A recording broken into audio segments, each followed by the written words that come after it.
मंत्री अदिती तटकरे यांनी विरोधकांवर जोरदार टीका केली।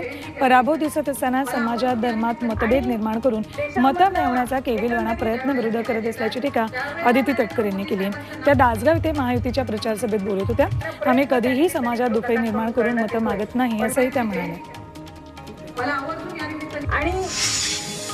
जरांगे पाटलांनी पुन्हा एकदा मोठी घोषणा करत सरकारला इशारा दिलाय।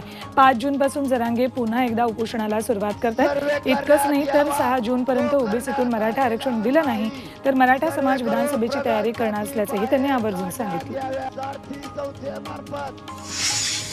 काँग्रेस रोज हिंदू समाजाचा अपमान करतो। पंतप्रधान मोदींच्या पूजेला राहुल गांधी नौटंकी म्हणतात, हिंदू समाजाची शक्ती संपवण्याची भाषा करतात। अशा काँग्रेस आणि राहुल गांधींना जागा दाखवा असं आवाहन उपमुख्यमंत्री देवेंद्र फडणवीस यांनी वणी इथल्या सभेत केलंय। विधान परिषद विरोधी पक्ष अमृत नोनी आर्थो प्लस ये एक प्रूवन फॉर्मूला है। इसमें मौजूद नोनी फल के गुण और आयुर्वेदिक जड़ी बूटियां शरीर को जरूरी पोषक तत्व देने के साथ साथ हड्डियों और जोड़ों के घिसने, उनमें होने वाले सूजन और दर्द को रोकने में मदद करता है। दर्द मुक्त जीवन के लिए अमृत नोनी आर्थो प्लस। नेते अंबादास दानवेंची उद्धव ठाकरे पक्षाच्या नेतेपदी निवड करण्यात आली। पक्षप्रमुख उद्धव ठाकरे यांच्या आदेशाने आज नियुक्ती करण्यात आली।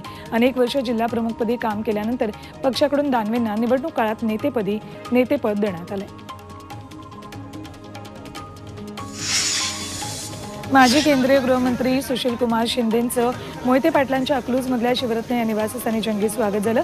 मोहिते पाटील कुटुंबातील महिलांनी त्यांना ओवाळलं, कुटुंबियांची ओळखही करून दिली।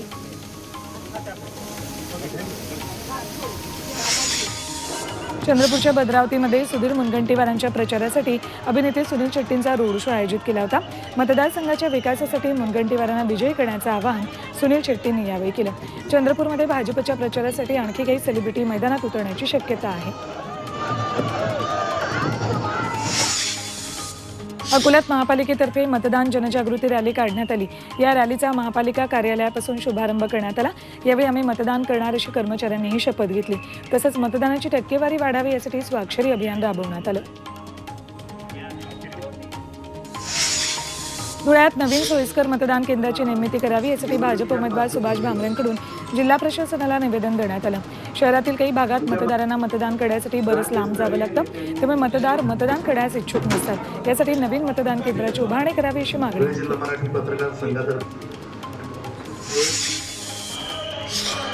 परभणीच्या पाथरीत शिवसेना शिंदे पक्षाचे प्रदेशाध्यक्ष सईद खान यांनी महायुतीचे उमेदवार महादेव जानकर यांची सभा आयोजित केली होती।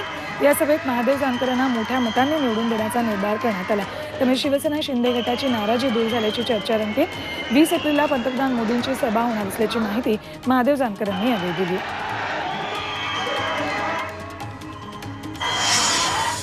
रायगडच्या अलिबागमध्ये मतदार जनजागृती रॅली काढण्यात आली।